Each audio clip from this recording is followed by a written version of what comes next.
Hello and welcome back to the NEETTA Black Show. For those of you that have not listened to the last show yet, I'm going to tell you a little bit about what it was about. Y'all know I receive a lot of emails from different people, most of which is good. But I do get emails from Negro people that have a problem with me talking about white folks and integration. Negro people that have a problem with me talking about teachers and taxes. Negro people that have a problem with me talking about homosexuals and dysfunctions and perversions that they perpetrate in the black community. And Negroes that have a problem with me talking about the way that white entertainment has retarded black children. And so I decided to help this individual.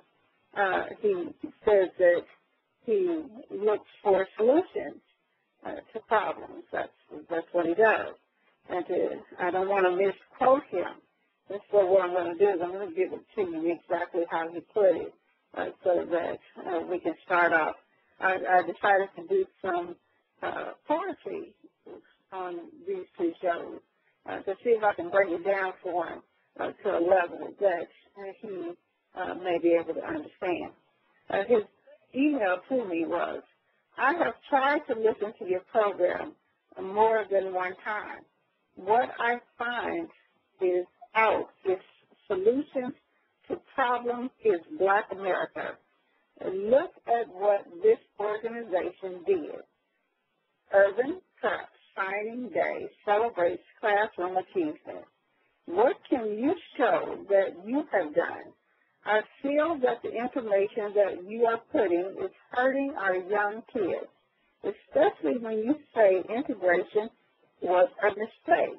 Ask yourself, would you really want to go back to riding in the back of the bus or attending a movie and being taught where to sit? Why don't you talk about how to stop black-on-black killings and crimes? Stop telling us what we know and talk about solutions.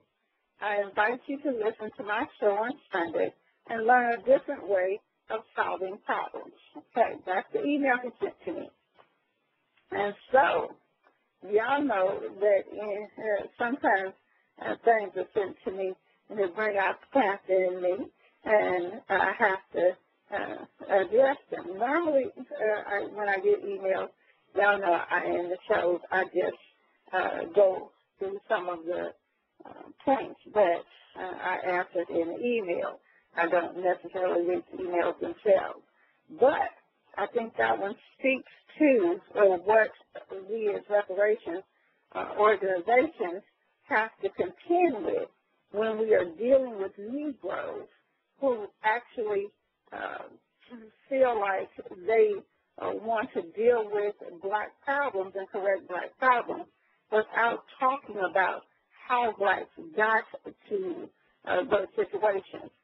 And so the last show was about students and what the different things are that students used to be before integration and what they have become since integration. And this show, we're going to hit him with a few more things to break down some history for him and so that he can understand what we have done as black people. Was integration good or bad for black children?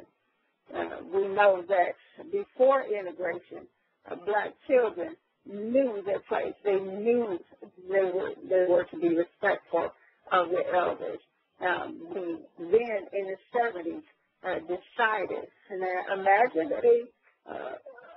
what kind of species, what kind of black person would, and I told you on other shows, imagine a black person that has white people killing them for hundreds of years, and then decide that they are going to fight for those white people to fix their food. They're going to fight for those white people to teach their children. They're going to fight for those white people to hire them in white companies. And what did these Negroes really think they were going to get? He talks about would we really, would I really want to go back to being riding on the back of the bus? But clearly, when he asks questions like that, I know he doesn't know his history, because if he did, he would know that before integration, black people had their own bus system. White folks burned it down, tore it up, and because you had so many Negroes telling them, well, we shouldn't rebuild it, we should just learn to get along, it was not rebuilt. However, out of necessity, it was partially restarted, and he also would not know his history about the reason he's off the back of the bus is because when the boycott occurred that he's referring to, it was not while Negroes were misguided in trying to get to the front of white folks' bus. During that year that they refused to ride on white folks' bus, it not only did it cripple the white bus system, but in that year, Negroes created their own black transportation system. And then when white folks said, okay, Negroes, we will let you ride on the front of the bus, guess what Negroes did? They abandoned their black transportation system. And so there's some things that when you ask crazy things, I know that you don't know your history. So, even things like the radio stations.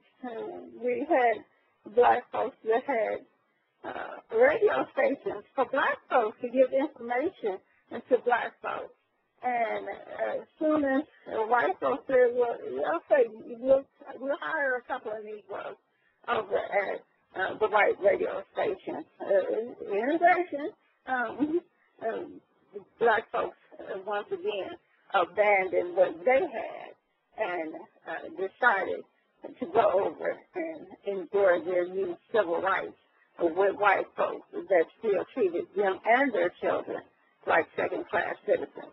So now you got Negroes that want to know what's happening with all of this black-on-black crime, and why are children killing each other? What are we doing about children killing each other? And at the same time, they're saying we shouldn't talk to the children about things that white folks used to do. We shouldn't talk to the children badly about white folks. When I see children mention other children, I know that I've seen the video games that they play. Black folks ain't making those video games. When I see children and I hear them on the corner talking about we got to kill them up, we got to shoot them, we got to, ride up on them, and we got to do this, we got to do that. I know that there are Negroes that are writing those lyrics, but at any point, if he really wanted a solution, he would start suing and start lawsuits against the whites that own the rappers. Okay?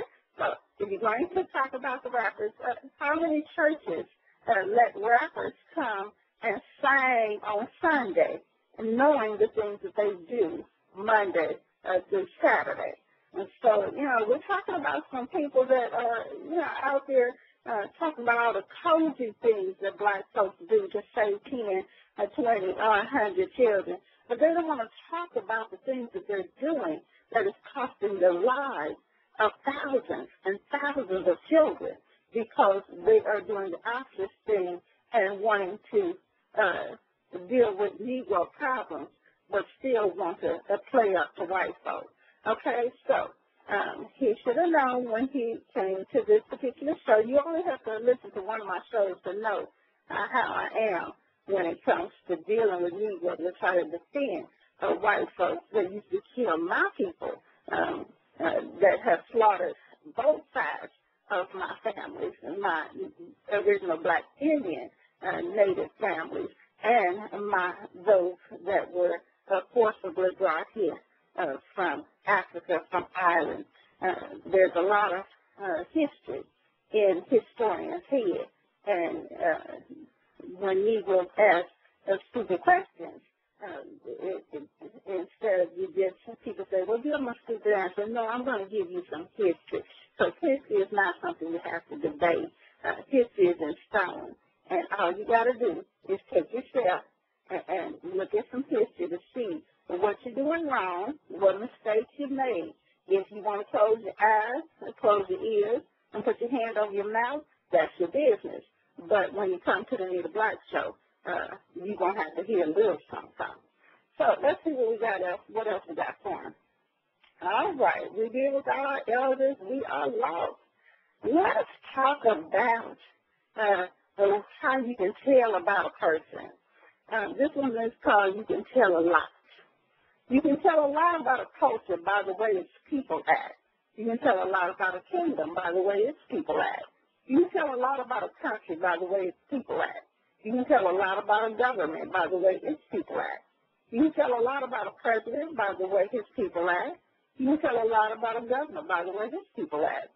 You can tell a lot about a mayor by the way his people act. You can tell a lot about a community by the way its people act. You can tell a lot about a neighborhood by the way its people act. You can tell a lot about a school by the way its children act.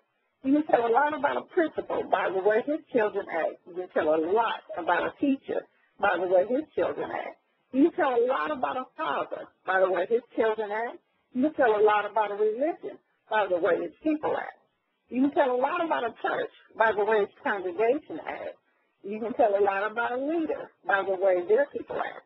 You can tell a lot about preachers by the way their people act, and you can tell which God a person serves by the way the person acts.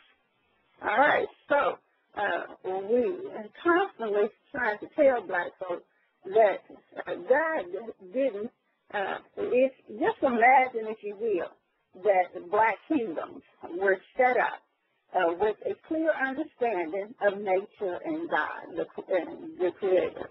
There was no need for them to call God Allah or Jesus or whatever, Jah or Jehovah.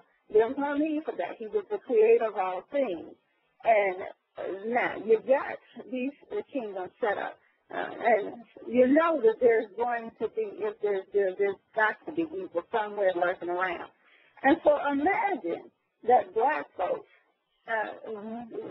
this issue popped up, and black folks decided that they're going to integrate with this species. What happened to black folks when they integrated with the species? So I think you can hear me even with his head down in the sand, even though his butt is up in the air, and white folks eventually will continue kicking it, and he will see more black children die. And we're going to kind of speak through the sand and see if he can hear us down there where his head is at. All right, let's see about this one. Oh, there were times when Harriet Tubman got tired of walking. There were times when Malcolm X got tired of talking. There were points when Nat Turner got tired of preaching. There were points that Frederick Douglass got tired of reaching. There were days when Marcus Garvey got tired of fighting. There were days when W.B. Du Bois got tired of writing. There were answers on which civil rights blacks got tired of debating. There were answers on which black communities got tired of waiting. There were responsibilities that black parents got tired of yelling. There was black history that black elders got tired of telling. There was black issues that black institutions got tired of facing. There were black dreams that black children got tired of chasing. Though some may waste time on things that don't make any sense, and when it comes time for decisions, they straddle the fence. And some are afraid to do more because they don't want to lose what little they have, so they don't even move. And some lost what they had, now they hold what they got, scared to risk it again, thinking God took a lot. And though I may fall short in our quest to be free, you just keep on going. Don't you wait for me.